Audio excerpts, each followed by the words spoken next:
नमस्कार साथियों, आज हम अर्धवार्षिक परीक्षा 2022-23 कक्षा 12th का जो रसायन विज्ञान का पेपर है, केमिस्ट्री का पेपर है, वो पूरा का पूरा हम सॉल्यूशन है वो कराने वाले हैं। तो आप इस वीडियो को पूरा जरूर देखिएगा।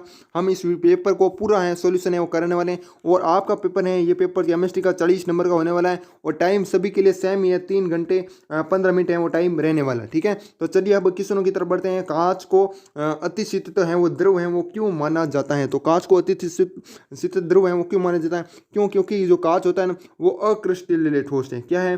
कांच तो एक तो क्या हो गया, अक्रिस्टलीय ठोस हो गया। उसके बाद इनमें क्या होता है, द्रवों के समान प्रवाह की प्रवृत्ति होती है, यद्यपि यह बहुत धीमे होता है। मतलब ये द्रवों की द्रव होता है ना जिस तरीके से, उसी तरह ये कांच भी होता है ऐसा। ठीक है, तो ये बहुत धीमे से होता है, बहुत धीमे धीमे धीमे है जमता है। ठीक है, अतः इन्हें अतिशीतित है वो द्रव कहते हैं। ठीक है, उसके बाद नेक्स्ट है जालक बिंदु से आप क्या समझते हैं? जालक बिंदु क्या होते हैं? जालक में क्या होता है? बिंदु होते हैं। क्या होता है? जालक में क्या होते हैं? बिंदु होते हैं। और ये तो एक तो क्या हो सकता है, समतल भी हो सकते हैं, और एक पृष्ठ पर एक नियमित क्रम में विस्तृत होते हैं। क्या होते हैं? समतल या पृष्ठ पर नियमित विस्तृत होते हैं। ठीक है, तो उन्हें ये जालक बिंदु हो गया है। या फिर आप किताब वाली भाषा लिखो, तो किताब वाली भाषा में मैं आपको बता देता हूँ कि किसी क्रिस्टल में अभी भी कणों, परमाणु हो या फिर अणु या फिर आयन की त्रिविमीय व्यवस्था में प्रत्येक कण, ठीक है, प्रत्येक कण को एक बिंदु द्वारा दर्शाया जाता है। इसे क्या कहते हैं? जालक बिंदु कहते हैं। कोई मतलब कोई भी एक बिंदु हो, उनको क्या कहते हैं? जालक बिंदु कहते हैं। ठीक है, मतलब इनको बिंदु द्वारा दर्शाया जाता है ना।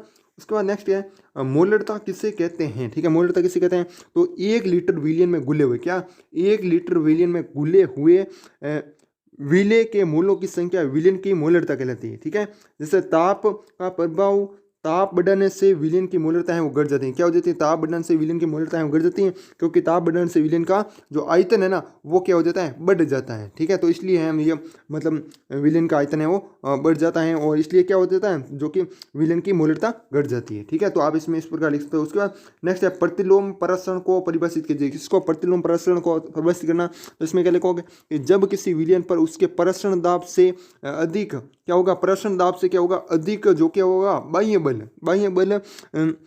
बाह्य दाब आरोपित कर दिए जाते हैं, तो अर्ध परागम्य झिल्ली में शुद्ध विलायक में होने वाला प्रवाह प्रतिलोम प्रसरण कहलाता है। उसके बाद नेक्स्ट है हमारा निम्नलिखित के लिए कोई के लिए अभिक्रिया की कोटि है वो कितनी होगी? ठीक है, तो इसका आंसर मुझे कन्फर्म है वो नहीं पता। ठीक है, उसके बाद नेक्स्ट क्वेश्चन है हमारा 7th नंबर क्वेश्चन, पर्पल कासियस है वो किससे कहते हैं? तो पर्पल कासियस किसे कहते हैं? AU। इसमें क्या होता है? AU का कोलाइड विलियन बैंगनी रंग का होता है। क्या होता है? कोलाइड विलियन बैंगनी रंग का होता है। इससे क्या कहते हैं? कैसियस पर्पल कहते हैं। इसे ही क्या कहते हैं? कैसियस पर्पल कहते हैं। ठीक है, तो ये आपका आंसर होगा। इसके बाद नेक्स्ट है जर्मन सिल्वर का संगठन बताए। जो जर्मन सिल्वर है उसका संगठन बताना है। तो इसमें क्या होता है? 60% तो आपका क्या होता है? तांबा होता है। 60% तांबा हो गया। और उसके बाद 20% होता है इसमें निकल। ठीक है, और 20% होता है जस्ता। क्या होता है? 20% जस्ता होता है। और इससे जर्मन सिल्वर, नई चांदी, निकल, पीतल, इलेक्ट्रॉन आदि नाम से भी जाना जाता है। क्या नाम से? या तो आप जर्मन सिल्वर भी पूछे यहाँ पर तो भी एक ही है, नई चांदी कहे, क्या कहे? नई चांदी। ठीक है, तो भी एक ही बात है, इसे ये भी कह सकते हैं। और एक क्या कह सकते हैं? निकल भी कह सकते हैं, निकल, और पित्तल भी कह सकते हैं, इलेक्ट्रम आदि नाम से भी जाना जाता है। इसे निकल चांदी इसलिए कहा जाता है। क्यों कहा जाता है निकल चांदी? ठीक है, क्यों? क्योंकि यह चांदी जैसा दिखता है। क्या दिखता है? ये चांदी जैसा दिखता है। कौन? जो कि हमारा निकल है ना, तो इसे निकल चांदी इसलिए कहा जाता है क्योंकि ये चांदी जैसा दिखता है, किंतु चांदी वह होता नहीं है। ठीक है, चांदी होता नहीं है। ठीक है, तो ये आप इसमें लिख सकते हो। उसके बाद नेक्स्ट है हमारा KMnO4 में Mn का चुंबकीय आघूर्ण ज्ञात कीजिए। तो इसका चुंबकीय आघूर्ण आप ज्ञात करोगे ना, तो म्यू इज इक्वल 0 आएगा। क्या आएगा? म्यू इज इक्वल 0 आएगा, और ये आंसर आपका हो जाएगा, है ना। तो आप ये ज्ञात कर सकते हो, मैं यहाँ पर समझा नहीं सकता, है ना। para यूरेनियम ट्रांस यूरेनिक तत्व किसे कहते हैं? para यूरेनियम ट्रांस यूरेनिक तत्व, इनका 2-3 नाम है वो आपको बताता हूँ। यूरोनियमेतर तत्व, या फिर para यूरेनियम तत्व, या फिर ट्रांस यूरेनिक तत्व, वो तीनों हैं एक ही है। वे रासायनिक तत्व हैं जिनका परमाणु भार क्या होता है? 12 से अधिक होता है। किनका? para यूरेनियम तत्व किन्हें कहता है? जिनका परमाणु भार कितना है? क्या होता है? 12 से अधिक होता है। और 12 यूरेनियम का परमाणु भार है। क्या है? यूरेनियम है ना, उसका परमाणु भार है। मतलब इसका मतलब है कि यूरेनियम से जो ज़्यादा है ना, 13, 14, 15, वो क्या कहलाते हैं? यूरेनियम तत्व हैं वो कहलाते हैं। ठीक है, तो सिंपल भाषा में समझा दिया मैंने आपको उसका। उसके बाद ZnFeCN6 संकुल का IUPAC नाम आप लिख सकते हो। मतलब थोड़ा लंबा प्रोसेस है इसमें भी, है ना, 3-4 मिनट लगेंगे। उसके बाद DDT और BHC का पूरा नाम लिखना। ठीक है, DDT और BHC का, तो DDT का पूरा नाम क्या हो गया? डाई क्लोरो, क्या हो जाएगा? यहाँ पर आपको मैं लिख कर बता देता हूँ डाई क्लोरो डाइफेनाइल, क्या डाई क्लोरो, ये दो तो डी हो गया आपका, और एक टी है जो कि try chloroethane, try chloro ethane, ethane, ठीक है, इथेन है, ठीक है, एथेन नहीं है, डाई क्लोरो डाइफेनाइल और ट्राई क्लोरो इथेन, ठीक है, ये आपका डीडीटी हो गया। उसके बाद BSC, तो BSC का मतलब बी मतलब बेंजीन, क्या हो गया बेंजीन, ठीक है, और H हेक्सा, ठीक है, और C क्लोराइड, ठीक है, बेंजीन हेक्सा क्लोराइड है आपका राइट आंसर हो गया। उसके बाद नेक्स्ट है हार्मोन्स को ग्रंथिरस हैं वो क्यों कहा जाता है, जो हार्मोन है हार्मोन्स को ग्रंथिरस हैं वो क्यों कहा जाता है, तो उसका कारण बताना है। क्यों, क्योंकि हमारे शरीर में कुछ विशेष ऊतक होते हैं, क्या होते हैं, जिन्हें अंतःस्रावी ग्रंथि कहते हैं। ये ग्रंथि रासायनिक पदार्थ स्रावित करती हैं जिन्हें हार्मोन्स कहा जाता है, ठीक है। तो सिंपल सा है, बहुत ही अच्छी तरीके से मैंने आपको बता दिया। और ये क्या करते हैं, हार्मोन जीवों और उनके विकास गतिविधियों में समन्वय स्थापित करने में मदद करते हैं। हार्मोन्स अंतःस्रावी ग्रंथियों द्वारा कम मात्रा में स्रावित होते हैं, ठीक है। तो बहुत ही अच्छा क्वेश्चन है। उसके बाद चालकता को परिभाषित कीजिए, किसको, चालकता को परिभाषित करना है। और नेक्स्ट है मानक हाइड्रोजन इलेक्ट्रोड का नामांकित चित्र बना, तो चित्र तो आप ही बनाओगे, मैं यहाँ पर कैसे बनाऊंगा, है ना, इस तरीके से थोड़ा बना देता। तो चालकता को मैं परिभाषा बता देता हूँ कि जिस प्रकार प्रतिरोध विद्युत धारा प्रवाह का विरोध करता है, उसी प्रकार चालकता प्रतिरोध के प्रभाव के विपरीत है, परंतु चालकता विद्युत धारा के प्रभाव को सुगमता है वो प्रदान करती है, ठीक है। तो इतना आप इसमें है वो लिख सकते हो। उसके बाद नेक्स्ट है प्रथम कोटि की अभिक्रिया का अर्ध केवल 10 सेकंड है, इसके वेग स्थिरांक की आगे क्या है गणना है वो करनी है, ठीक है। तो ये आप खुद कर सकते हो। उसके बाद कोलाइड विलियन बनाने की ब्रेटिंग और विधि को समझाना है, तो बहुत ही अच्छा क्वेश्चन है, मोस्ट इंपोर्टेंट क्वेश्चन है।